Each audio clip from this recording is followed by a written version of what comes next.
오늘 신명기 23장 또 24장을 우리가 볼 때 조금 까다로운 부분이 있습니다.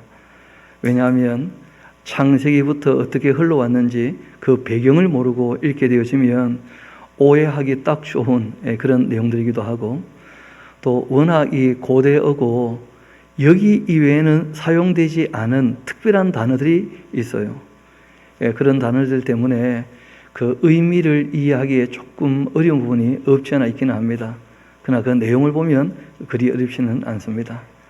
또 한 가지는 하나님께서 말씀하실 때 그 인격이라 하는 말씀을 드린 적이 있는데, 때로는 강조하기 위하여서 말씀하시는 경우가 있어요. 강조하기 위하여 말씀하셨다면 그 문구대로만 봐서는 의미를 파악하기가 어려운 부분이 있다는 것입니다. 그래서 실제로 일관되게 흐르는 내용을 바르게 파악을 해야 하지만, 하나님께서 원래 이런 의도로 이런 말씀을 하신 것이구나 하고 우리가 이해를 할 수 있습니다. 그래서 이 문구대로 봐야 되는 부분이 있는 반면에 때로는 문구가 다가 아닌 경우가 있다는 것입니다. 왜냐하면 한 분이 말씀하신 것인데 그 의미가 통하려면 일관성이 있어야 되거든요. 그래서 때로 이제 일관성이 없는 것처럼 보일 때에는 여러 본문을 함께 관계되는 본문을 찾아보면 원래 이런 의미를 얘기하실 때 아주 강조해서 말씀하신 것이구나, 그런 것을 알 수 있습니다. 하나의 예를 들면 영원히 벌하겠다 이런 말씀들 나올 때가 있는데, 그때 그 영원은 진짜 영원이 아닌 경우가 많거든요. 하나님께서 오래라는 이 긴 기간을 얘기할 때 영원이라는 말씀을 하신 경우가 종종 있습니다. 그리고 또 예수님께서 범죄하기보다는 차라리 눈을 빼버려라, 그냥 팔을 잘라버려라, 이런 말씀하신 적이 있거든요. 만일 내 눈이 범죄하게 하거든, 이런 말씀을 하신 적이 있는데, 마찬가지로 앞에 만일자가 붙어 있는 것을 보면 그건 굉장히 강조한 뜻입니다. 눈알 뺀다고 해서 범죄하지 않느냐, 전혀 그런 게 아니거든요. 그래서 우리가 하나님 말씀을 대할 때 그 하나님께서 말씀하신 의도를 파악하지 않고 보게 되면 오해할 수 있는 부분이 있으니까,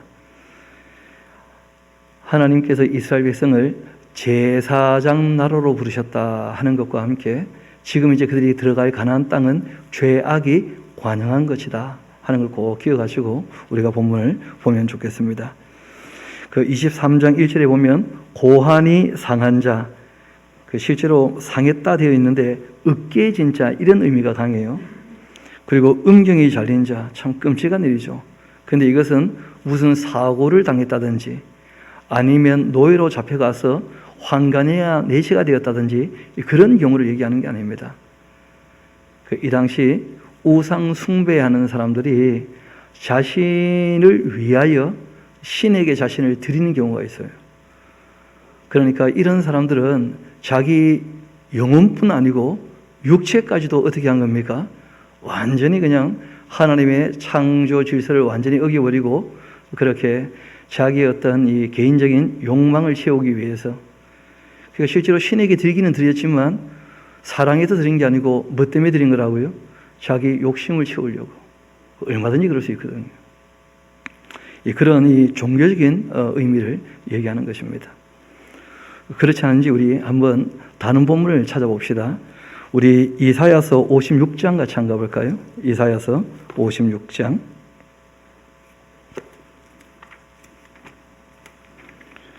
잘 아시는 것처럼 그 바벨론 포로로 잡혀가게 되었을 때 그 환관이 된 사람들이 있죠, 그렇죠?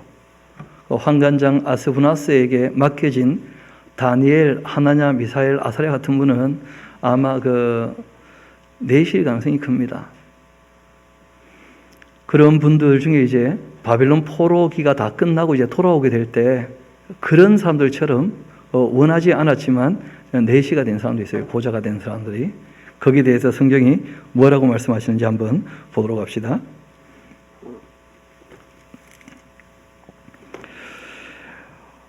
제가 1절부터 한번 읽어드리겠습니다. 여호와께서 이와 같이 말씀하시기를 너희는 정의를 지키며 의를 행하라. 이는 나의 구원이 가까이 왔고 나의 공의가 나타날 것임이라 하셨도다. 안식일을 지켜 더럽히지 아니하며 그의 손을 금하여 모든 악을 행하지 아니하여야 하나니 이같이 하는 사람, 이와 같이 굳게 잡는 사람은 복이 있느니라.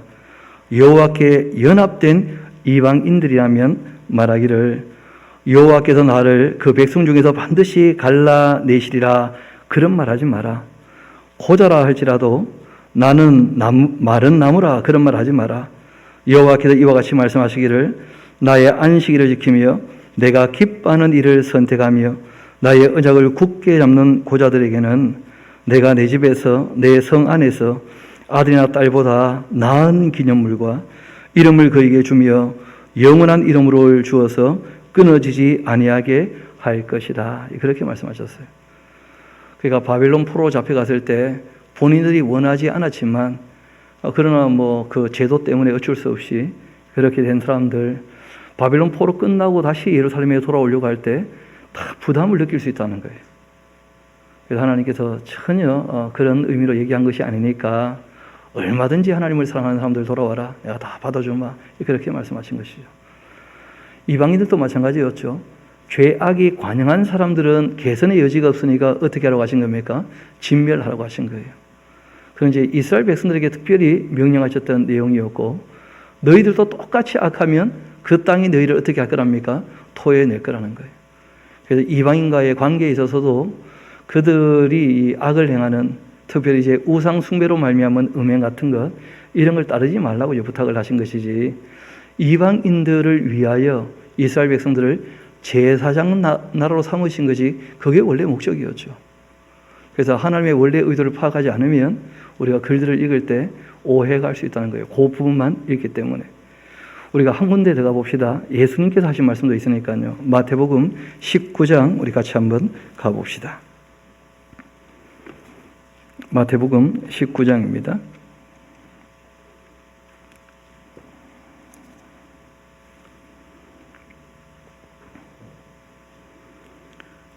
그 8절부터 한번 봅시다.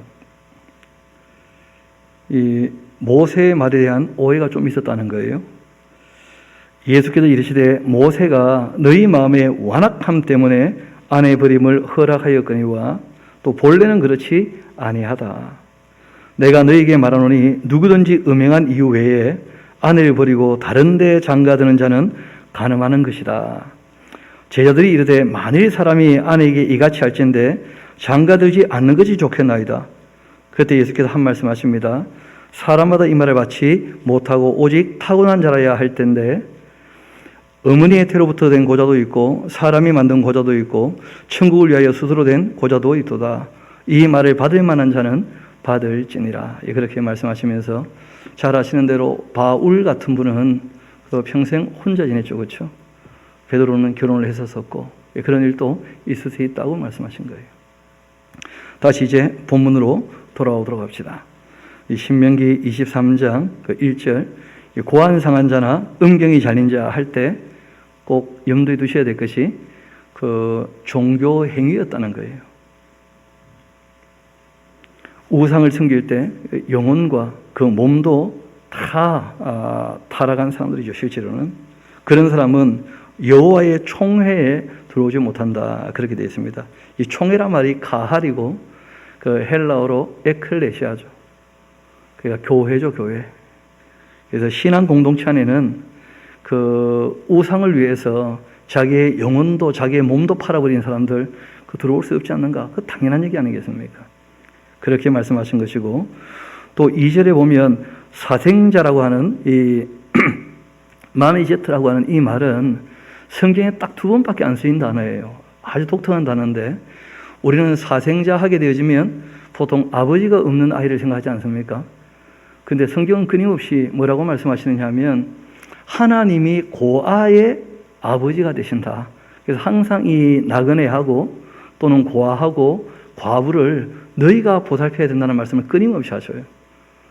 그래서 여기서 얘기하는 이 사생자라고 얘기하는 이런 사람들은 누구냐 하면 그 우상 숭배자들 그 제사장들과 함께 몸을 썩어서 태어난 그런 아이들이 아니겠는가 이렇게 보는 경우들이 많습니다. 아니면 잘 아시는 대로 레위기 18장에 보면 근친 상간에 대하여 그 음이 금하고 있는데 그런데 그런 금기를 어기고 태어난 아이, 이런 의미가 있습니다.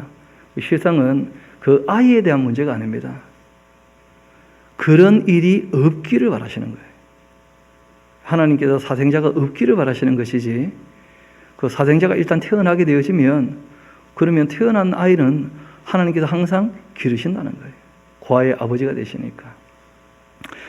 그래서 이 사생자는 여호와의 총회에 들어오지 못한다 할 때에도 그 종교적인 의미가 강하다 하는 걸 꼭 기억하시면 좋겠습니다.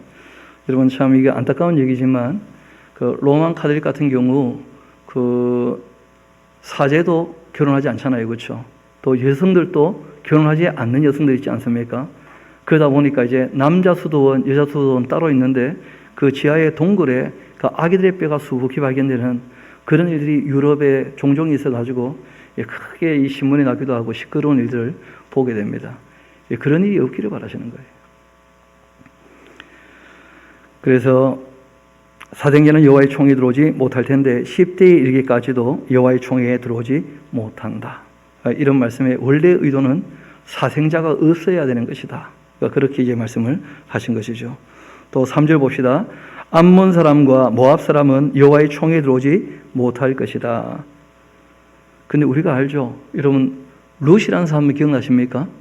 룻이 모압 여인인데 하나님 총회에 들어옵니까? 안 들어옵니까? 뭐 총회에 들어오는 정도가 아니고 다윗의 족보에, 예수님 족보에 그 이름이 올라가지 않습니까? 여기서 이제 얘기하는 것도 종교적인 의미가 강한데, 우리 한번 봅시다. 그 악을 행한 것과 함께 그 행동에 있어서, 신앙에 있어서 이 우상 숭배, 그 우상의 제물을 함께 먹은 것, 이걸 이제 이스라엘 백성들에게 그 타락시켰던 내용으로 말씀하시는 것인데요. 한번 봅시다. 암몬 사람과 모압 사람은 여호와의 총회에 들어오지 못할 것이다. 그들에게 속한 자는 10대뿐 아니라 영원히, 그러니까 이런 것이 강조라는 거예요.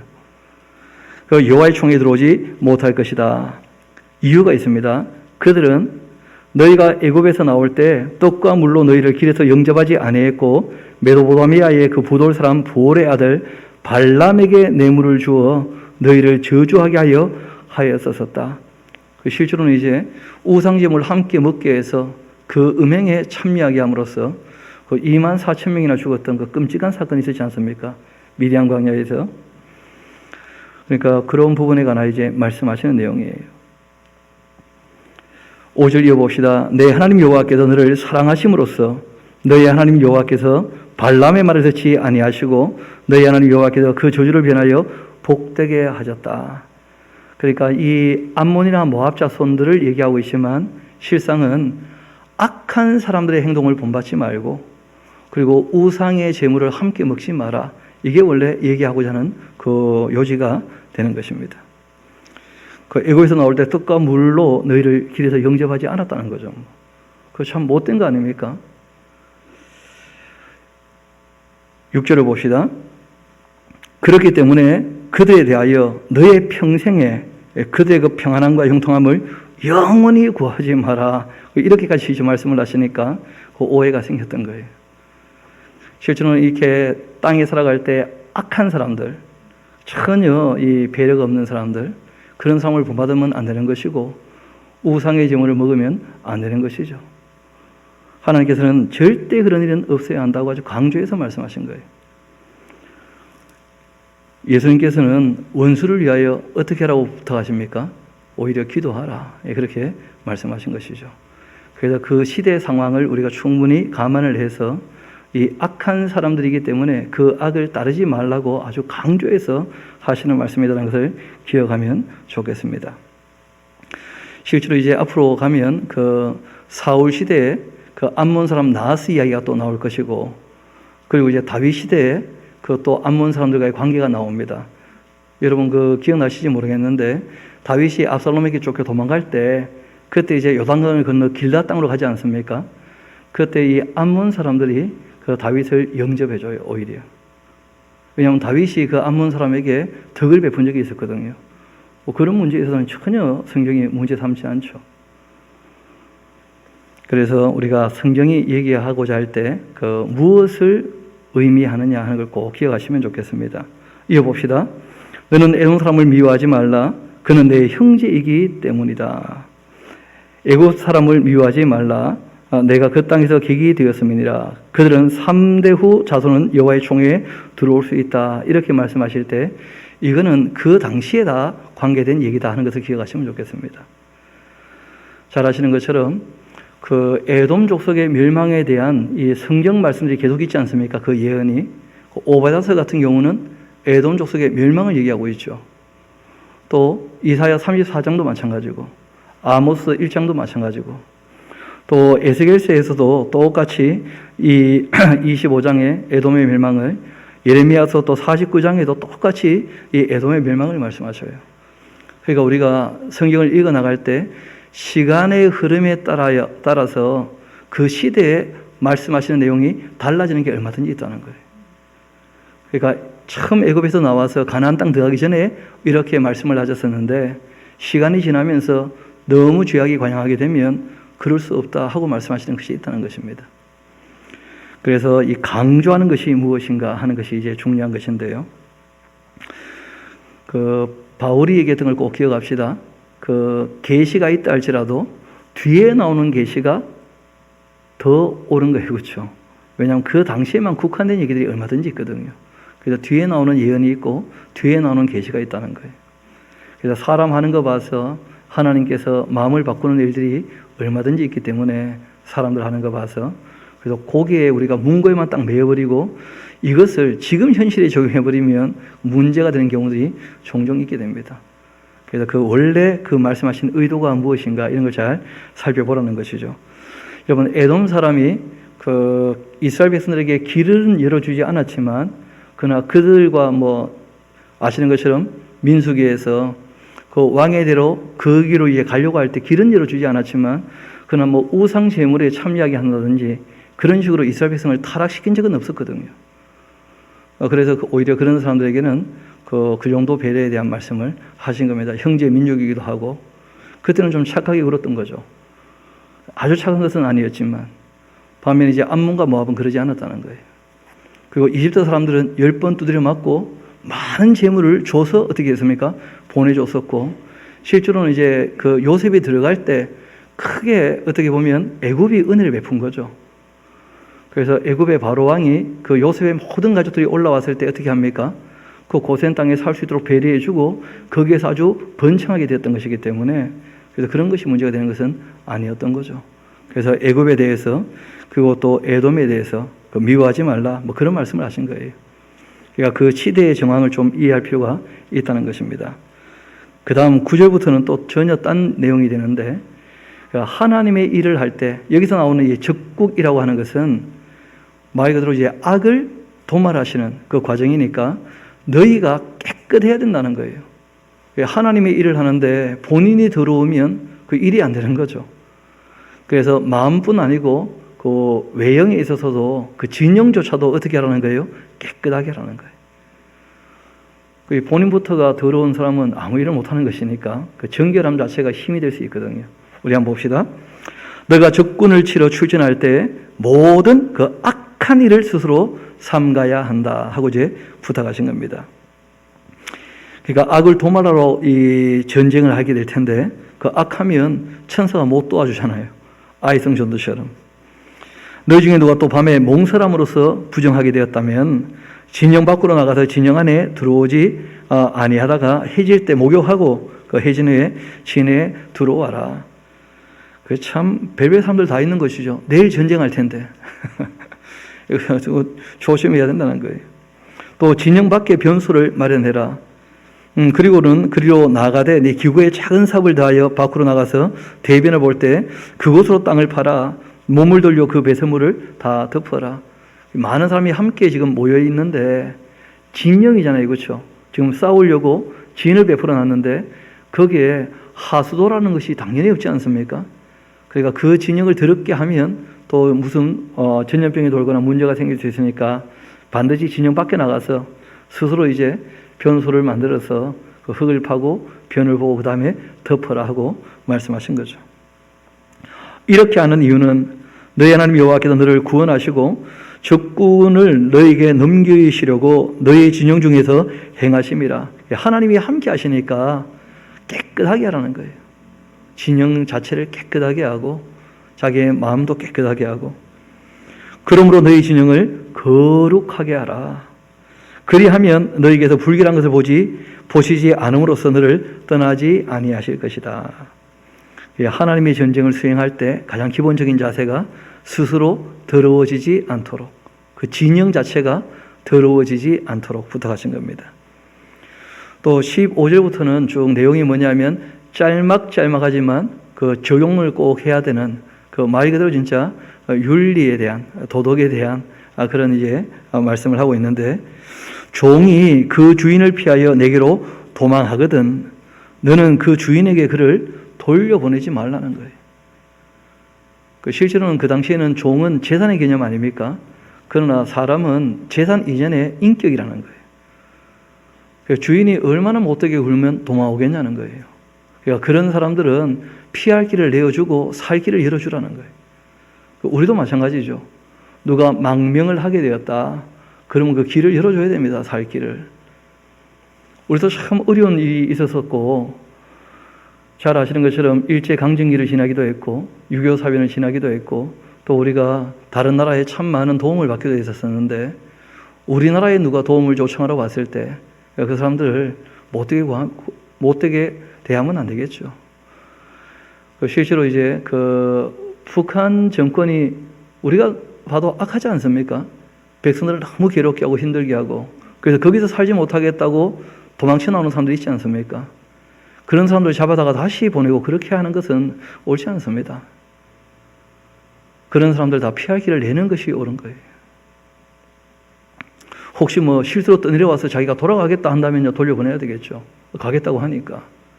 그러나 자기는 절대 돌아가지 않겠다 그러면 당연히 안아주고 그리고 살 길을 열어줘야 합니다. 그게 하나님의 뜻이라는 거예요. 다시 한번 봅시다.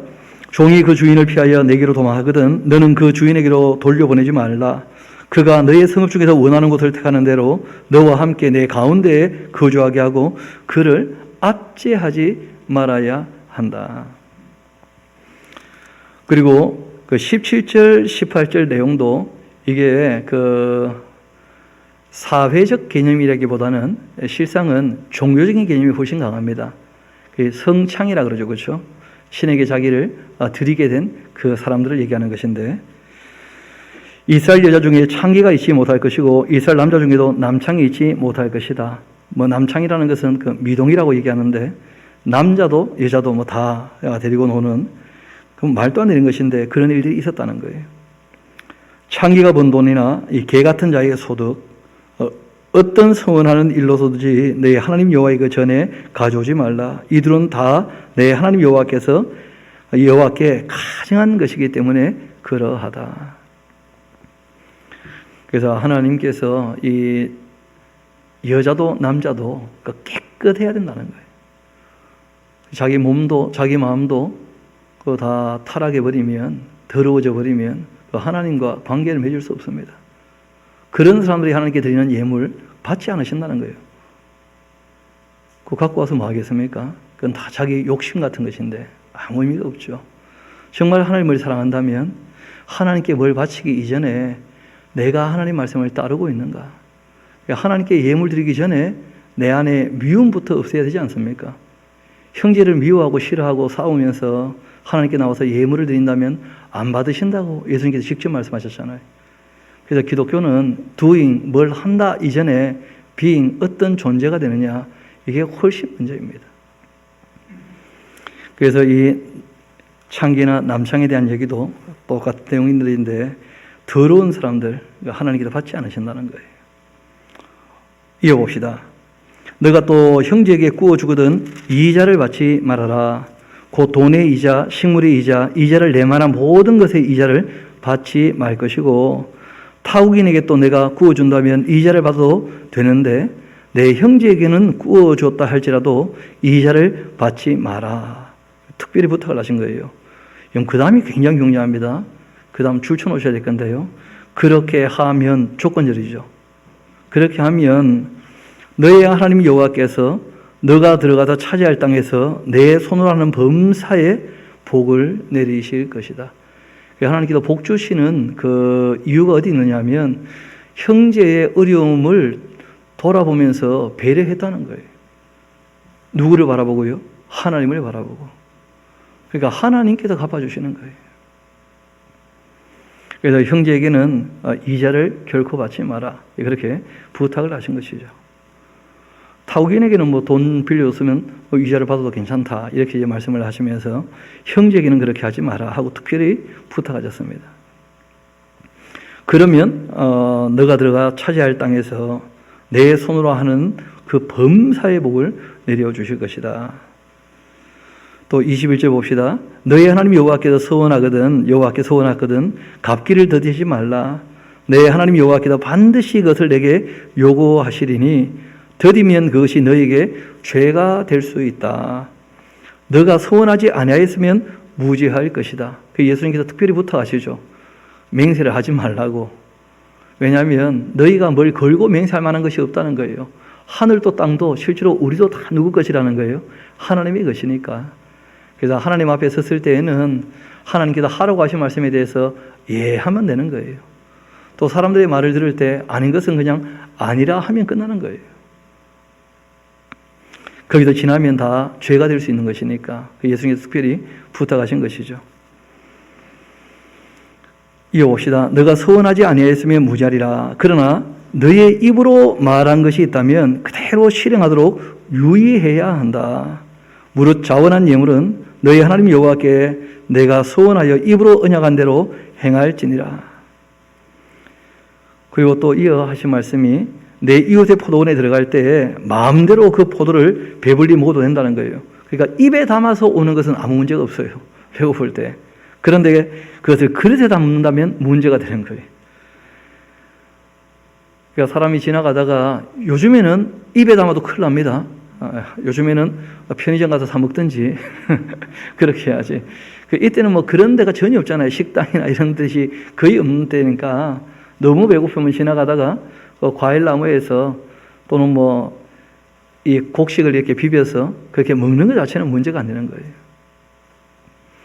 그런데 그걸 그릇에 담는다. 그러면 문제가 되는 거예요. 또는 끊어다가 갖다 팔아먹는다. 그러면 큰일 나는 거예요. 도둑놈이죠, 완전히. 내 이웃의 곡식밭에 들어갈 때에는 내가 손으로 그 이삭을 따도 되는데, 그러나 내 이웃의 곡식밭에 낫을 대는 것은 말이 안 되는 것이다. 이렇게 말씀하신 거예요. 예수님 제자들이 이제 곡식밭에서 이 나락을 이렇게 뜯어가지고 비벼 먹었던 것이 문제가 된 것은 뜯어 먹은 게 문제가 된 게 아니고 안식일 날 이게 비볐다는 거예요. 타작을 했다는 거예요. 그러니까 그걸 가지고 이제 문제를 삼았던 것이거든요. 안식일 날 그 안식일 규례를 범했다고 하면서. 그런 것은 예수님 보기에도 하나님이 그렇게 말씀하신 적이 없거든요. 그건 다 유전과 전통이었고, 원래 하나님은 늘 사람을 배려해 주시는 분이신데 사람들이 크게 오해했던 것이었죠. 그래서 그 당시에는 이러했다. 요즘에는 그러면 안 된다. 꼭 기억하셔야 됩니다. 또 24장 봅시다. 사람이 아내를 맞이하여 데려온 후에 그에게 수치되는 일이 있음을 발견하고, 이 수치된다는 것이 참 애매한 표현이죠. 원래는 어떤 뜻이냐면 이 여자가 다른 남자에게 알몸을 보인다, 이런 의미예요. 수치되는 일. 그래서 그를 기뻐하지 않게 된다면 이런 말이거든요.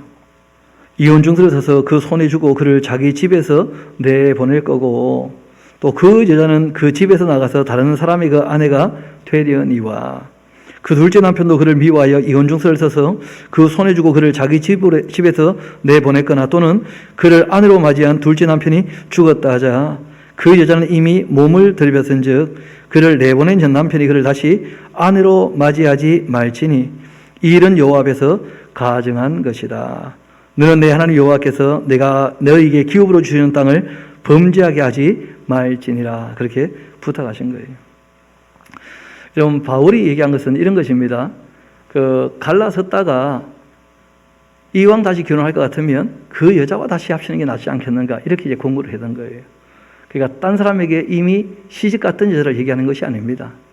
그래서 이 율법의 내용은 예수님께서 말씀하셨던 거 기억나시죠? 그렇죠? 원래는 그렇지 않다 하고 말씀하셨다는 거예요. 좀 전에 우리가 읽었던 본문처럼.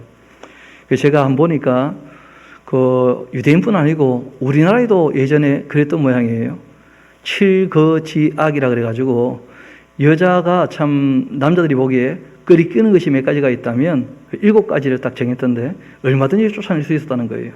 그거 한번 읽어드릴까요? 제일 먼저가 시부모님에게 순종하지 않는다, 쫓아내라는 거예요.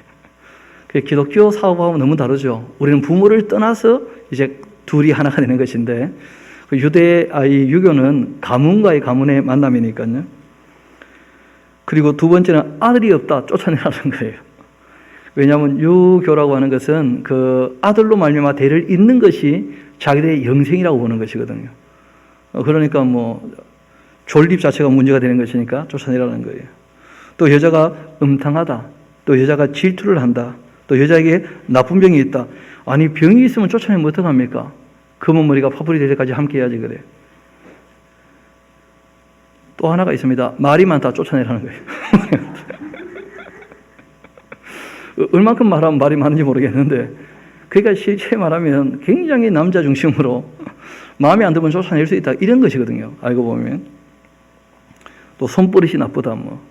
손버릇이 나쁘다에 세세한 내용 들어가면 뭐까지 있느냐 하면, 남의 것을 이렇게 손대는 것, 집안 물건 손대는 것도 마찬가지고, 그리고 일을 제대로 안 한다, 게으르다, 또는 요리에 맛이 없다, 다 포함되는 거예요. 손버릇이 나쁘다. 참, 여기도 쫓겨날 사람 많죠.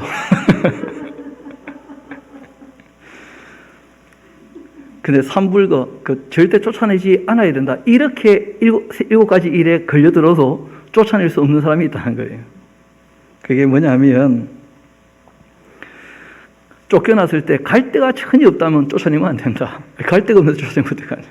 친정도 없고 갈 데가 아무 데도 없는데 그런 사람은 먹여 살려야 되니까 죽으라고 하는 것은 아니다, 그런 뜻이죠. 뭐.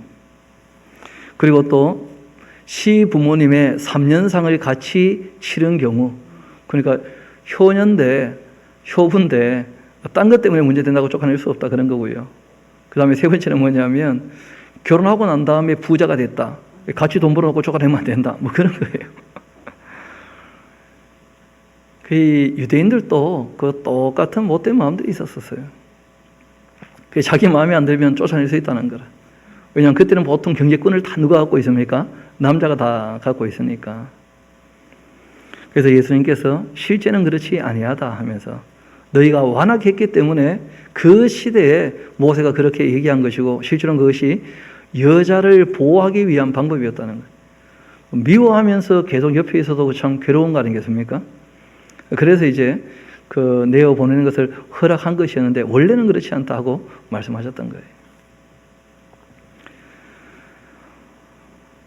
그리고 5절 이어봅시다. 사람이 새로이 아내를 맞이하였으면 그를 군대로 내보내지 말아라. 아무 직무도 그에게 맡기지 말 것이고, 또 그는 1년 동안 한가롭게 집에 있으면서 그가 맞이한 아내를 즐겁게 해줘야 한다. 그러니까 아내를 어떻게 해주라는 거예요? 즐겁게 해주라는 거예요. 결혼을 했으면 1년 동안 그렇게 부탁을 하신 것이죠. 그 신혼이라고 하는 것이 그런 것 아니겠습니까? 그래서 우리가 지난번 그 20장에도 한번 다루었던 내용인데 그렇게 부탁을 하신 거예요. 참 그 당시에는 모든 남자들은, 성인 남자는 다 군인이었을 그런 이 시대 이야기인데, 놀랍게도 결혼하면 아내를 기쁘게 하기 위하여, 굉장히 여성을 배려하는 거죠, 그렇죠? 아내를 기쁘게 하기 위하여 1년 동안은 전쟁터 나오지 마라, 이렇게 말씀하신 거예요. 또 사람이 맷돌이나 그 윗짝을 전당 잡지 말아라. 이는 그 생명을 전당 잡는 것입니다. 지금은 뭐 우리가 슈퍼에서 이렇게 사 먹습니다만은, 그때는 이 당시 사람들은 밀을 많이 먹거든요.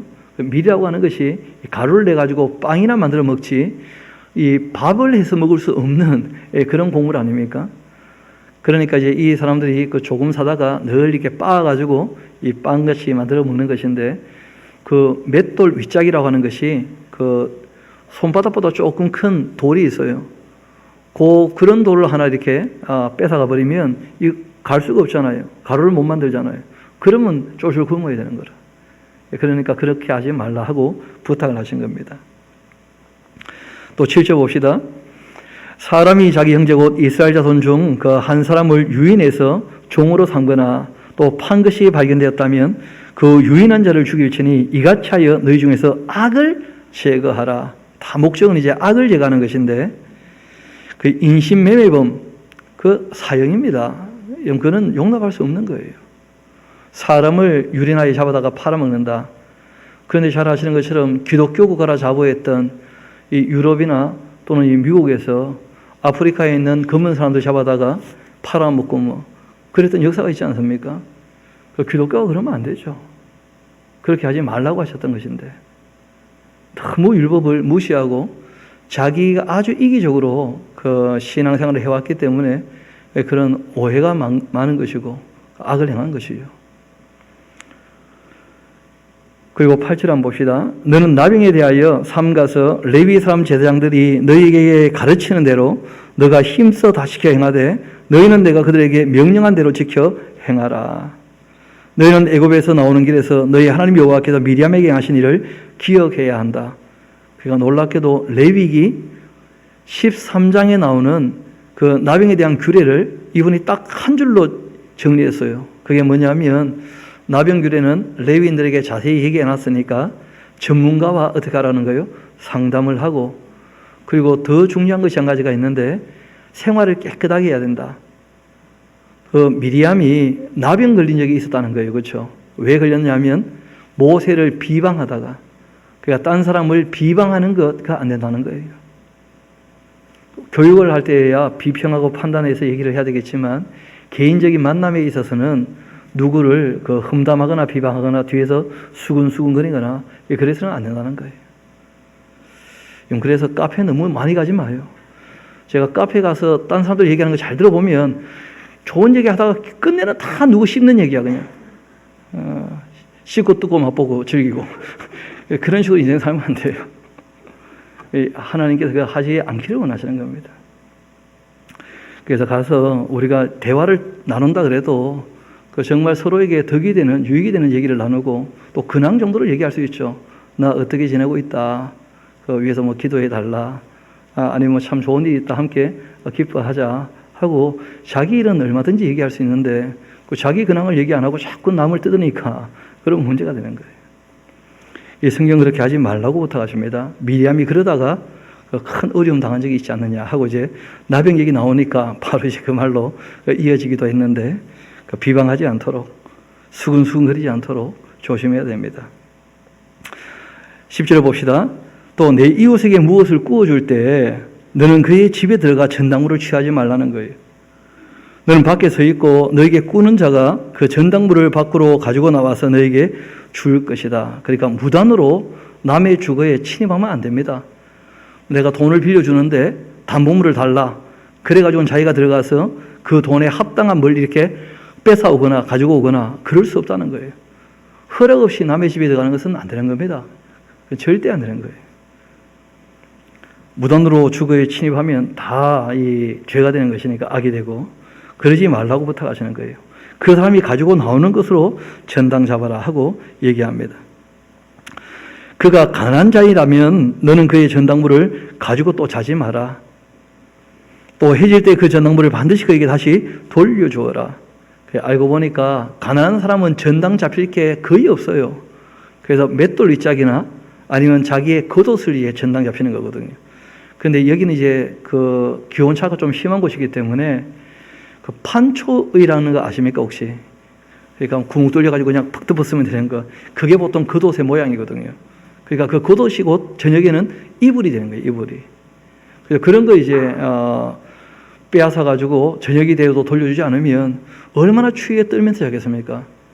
그렇다고 뭐 본인이 2개, 3개 덮고 자는 것도 아니잖아요. 그 자기 집에 쌓아두고 남을 고생시키고 그런 것은 악이라는 거예요. 반드시 어떻게 하라는 거예요? 돌려주라는 거죠.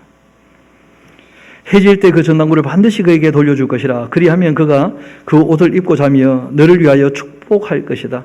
이 사람이 갚을 길이 없으니까 하나님께 복을 빈다는 거예요. 그러면 하나님께서 어떻게 하십니까? 너희에게 복 주실 것이다. 갚아주실 것이다. 그렇게 얘기하시는 겁니다. 그 일이 너희 하나님 앞에서 너의 공의로움이 되는 것이다.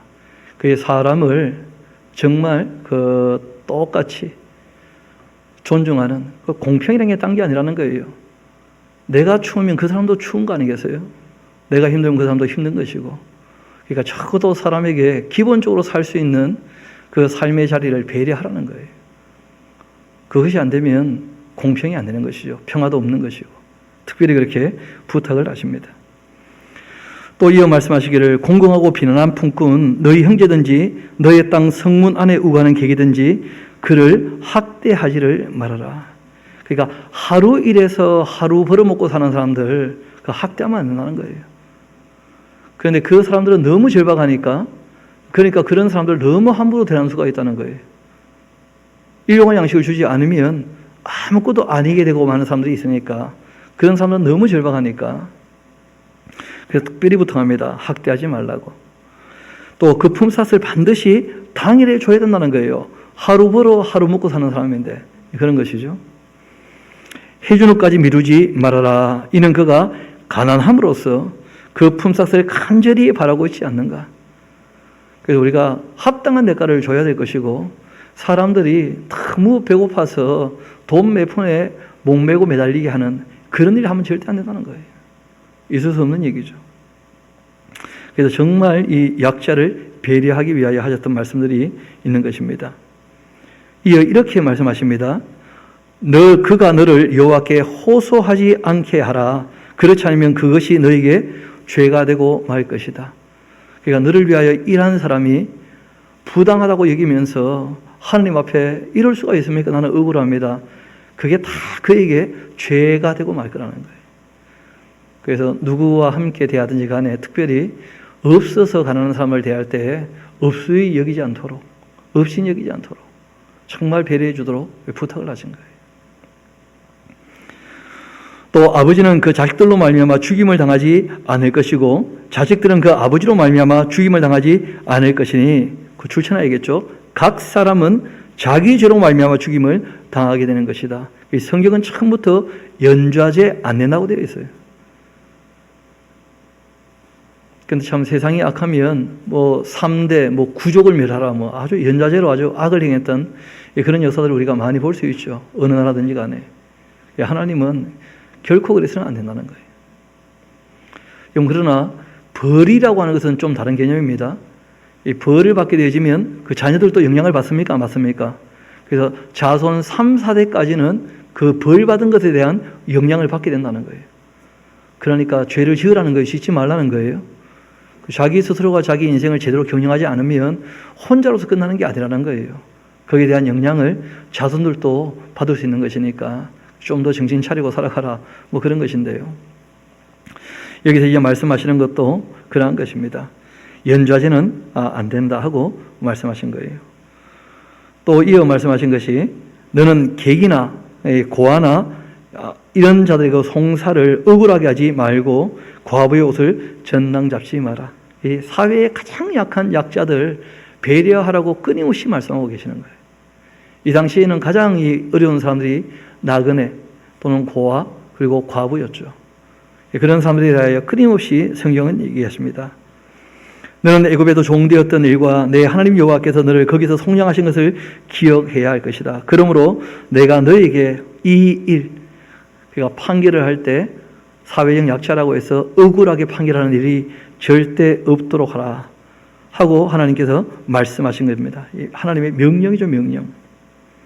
또 너는 밭에서 곡식을 벨 때 그 한 뭇을 밭에 잊어버리거든 다시 가서 가져오지 말고 나그네나 고아나 가부를 위하여서 어떻게 하라고요? 남겨두라는 거예요. 자기가 필요한 몫을 가지게 되었다면 나머지는 사회적인 약자, 이 나그네나 고아나 가부를 위하여 좀 남겨두어라 하고 부탁을 하십니다. 그러면 중요한 것이 나오죠. 그러면 너의 하나님 여호와께서 내 손으로 하는 모든 일에 어떻게 하실 거라고요? 복을 내리실 것이다. 그러니까 하나님께서 복 받는 길이 어디 있는지를 알려주신 거예요. 사회적으로 우리가 복을 누리려면 사회적 약자를 어떻게 하라는 거예요? 보호해주고 배려해주라는 거예요. 그것이 복 받는 길이라고 끊임없이 말씀하고 있습니다. 또 너가 너의 감람나무를 떤 후에 그 가지를 다시 살피지 말아라. 그 남은 것은 객과 과와 가부를 위하여 남겨두고 너가 너의 포도원의 포도를 딴 후 그 남은 것을 다시 따지 말고 객과 과와 가부를 위하여 남겨두어라 하고 특별히 부탁을 하신 거죠. 지금 같으면 이 생활 자체가 너무 많이 바뀌었기 때문에 이렇게 우리가 적용하기는 좀 어렵습니다만은 그 주변을 살펴서 우리가 어려운 사람들을 돌보는 일들은 늘 해야 될 것입니다. 또 누가 와서 어려움이 있다고 얘기를 했을 때 그 이야기를 외면하지 않도록 우리가 가진 걸 조금이라도 생각해서 챙겨서 함께 나눌 수 있도록 어렵다는 얘기를 하고 있음에도 불구하고 말로만 위에서 기도할게 그래가지고는 말이 안 되는 것이거든요. 그래서 우리가 하나님께서 무엇을 원하시는가 꼭 기억하고 자기 분수에 넘치지는 않지만 그러나 정말 어려움에 대해서 호소하는 사람들의 그 호소에 귀를 기울일 수 있도록 그리고 하나님께서 거기에 대해서 이런 말씀을 하신 거예요. 내가 갚아주마. 너가 손으로 하는 모든 일에 내가 복 내려주마. 너가 움켜잡지 않으니까 내가 너에게 맡겨도 너로 말미암아 모든 것이 잘 흘러갈 거니까 내가 너 손으로 하는 모든 일에 복 내려주마. 그렇게 약속하신 것입니다. 우리 샤론의 모든 권속들은 하나님께서 그렇게 베푸시는 그 복을 다 누릴 수 있게 되기를 소망합니다. 우리 마지막 한 구절 봅시다. 너는 애굽 땅에서 종되었던 것을 기억해야 한다. 이러므로 내가 너에게 이 일을 행하라 명령하는 것이다. 그래서 우리도 900번이나 넘게 침략받았다 그러지 않습니까?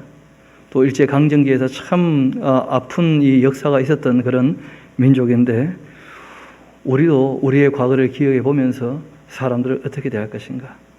그래서 우리가 읽고 듣고 보고 배우는 것도 있지만 반면 교사도 있어요. 저렇게는 안 해야 되겠다 하는 것도 잘 염두에 뒀다가 안 할 일은 하지 않는 쪽으로 그렇게 가면 좋겠습니다. 그리고 오늘 마태복음에 있는 말씀 한두 절 같이 좀 보면서 오늘 말씀을 마무리하고자 합니다. 처음 말씀드렸던 것처럼 하나님 말씀을 우리가 읽고 듣고 배울 때에 시대적인 배경을 감안하지 않고 읽으면 오해가 많은 것이고 또 말씀하시는 분의 의도를 파악하지 못하면 문구 자체 때문에 오해가 생길 수 있으니까 우리가 좀 조심해야 되겠다 하는 말씀을 드린 적이 있는데 우리가 그러기 위해서 그 마태복음에 있는 말씀 한 두세 군데를 보면 그 오해하거나 오해가 풀려야 될 부분들이 좀 있습니다. 왜냐하면 그 신천지가 성경을 인용할 때 이상하게 인용하는 부분들이 좀 있다는 거예요. 우리 먼저는 그 마태복음 10장 같이 한번 가볼까요?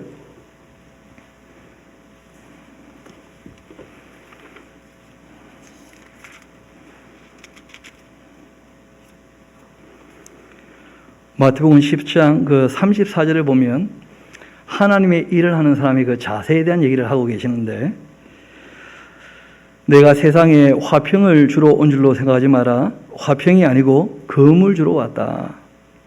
내가 온 것은 사람이 그 아버지와 딸이 어머니와 며느리가 시어머니와 불로하게 하려 함이다. 사람의 원수가 자기 집안 식구다. 아버지나 어머니를 나보다 더 사랑하는 자 내게 합당하지 않고 아들이나 딸을 나보다 더 사랑하는 자 내게 합당하지 않다. 또 자기 십자가를 지고 나를 따르지 않는 자도 내게 합당하지 않다. 자기 목숨을 얻는 자 잃을 것이고 나를 위하여 자기 목숨을 잃은 자 얻게 될 것이다. 이런 것을 가지고 이제 그 집안 다 포기하고 신천지로 와라 이런 식으로 이제 얘기를 하는 것이거든요. 여러분 이것은 가치관에 대한 문제입니다. 하나님의 일을 하는 사람의 그 우선순위에 대한 이야기예요. 우리 또 한 군데 들어가 봅시다. 19장 같이 한번 가볼까요? 19장.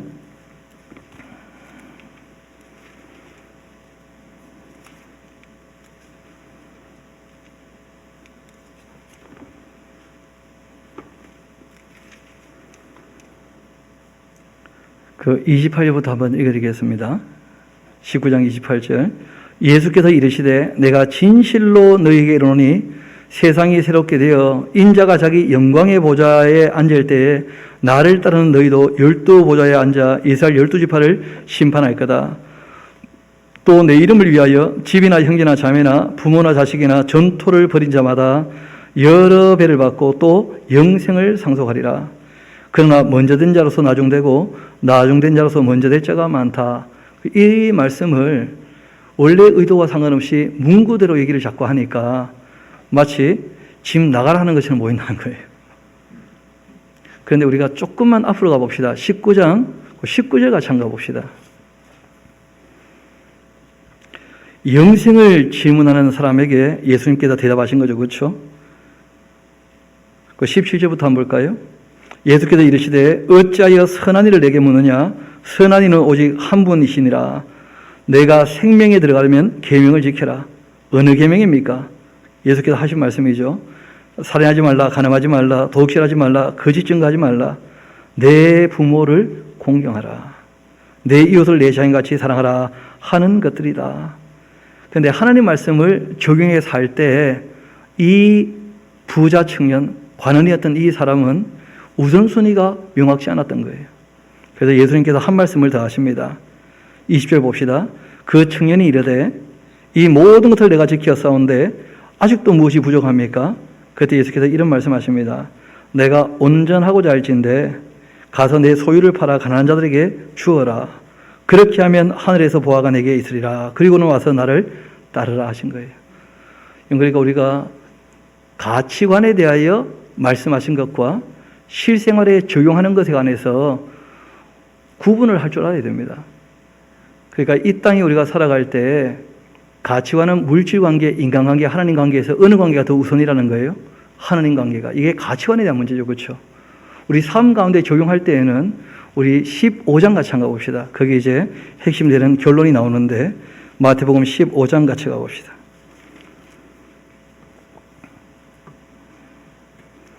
(3절부터) 한번 볼까요? 마태복음 15장 3절. 대답하여 이르시되 너희는 어찌하여 너희의 전통으로 하나님의 계명을 범하느냐. 하나님이 이르셨으되 내 부모를 공경하라 그렇게 하시고 또 내 아버지나 어머니를 비방하는 자 반드시 죽임을 당하리라 그렇게 하셨거늘 너희는 이르되 누구든지 아버지에게나 어머니에게나 말하기를 내가 드디어 유익하게 할 것이 하나님께 드림이 되었다고 하기만 하면 그 부모를 공경할 것이 없다 해서 너희의 전통으로 하나님의 말씀을 어떻게 하고 있다고요? 폐하고 있다는 거예요. 예수님께서 10장과 19장에 말씀하신 내용은 무엇이었냐면 가치관에 있어서 어느 것이 더 우선인가 그걸 생각해 봐라 하고 말씀하신 것이었고 인간관계는 임시관계고 하나님 관계는 영원한 관계니까 그러면 하나님 앞에 서기 전에 이 땅에서 어떻게 살아야 되느냐 정말 하나님 뜻을 따라 산다면 그것은 하나님 계명대로 부모님을 공경하는 게 하나님 말씀을 따라 사는 것이라는 거예요. 그러니까 우리가 가치관과 실천해야 되는 행동은 그 지금 성경이 얘기하는 것처럼 가치관을 명확히 하고 그리고 행동은 물질 관계에 있어서 우리가 정직하게 일하고 정당하게 받아야 될 거 아닙니까? 그리고 또한 우리가 물질 관계에 있어서 인간관계가 더 우선이라는 걸 명확히 해야죠. 그래서 이것이 부딪힐 때에는 인간관계가 우선이라는 거예요. 그리고 인간관계와 하나님 관계가 부딪힌다면야 문제가 되겠죠. 그러나 그렇지 않다면 부모님 말씀에 그 주 안에서 어떻게 하라는 거예요? 늘 순종하라는 거예요. 그렇게 말씀하시거든요. 하나님께서 가정을 파괴하라고 말씀하신 게 없잖아요. 처음부터. 그런데 그 말씀에 대해서 원래 의도를 파악하지 못하고 가치관에 대하여 말씀하시는 내용들을 행동으로 적용해 버리면 문제가 된다는 거예요. 그래서 원래 하시고자 하는 말씀의 의도를 바르게 파악을 해서 우리가 이 땅에서 실천적으로 살 때 어떤 가치관을 가지고 어떻게 적용할 것인가 충분히 생각을 하고 말씀을 읽어야 됩니다. 혼자 말씀을 읽을 때에도 그런 이 전체적인 내용을 감안하지 않으면 문구 때문에 오해가 생길 수가 있으니까 그런 걸 주의할 필요가 있는 것이죠. 그래서 오늘 드렸던 말씀들 잘 염두에 두시고 하나님께서 뜻하신 바가 무엇인지를 바르게 알아서 우리가 주님의 뜻을 바르게 따라갈 수 있게 되기를 소망합니다. 우리 함께 기도하도록 하시겠습니다.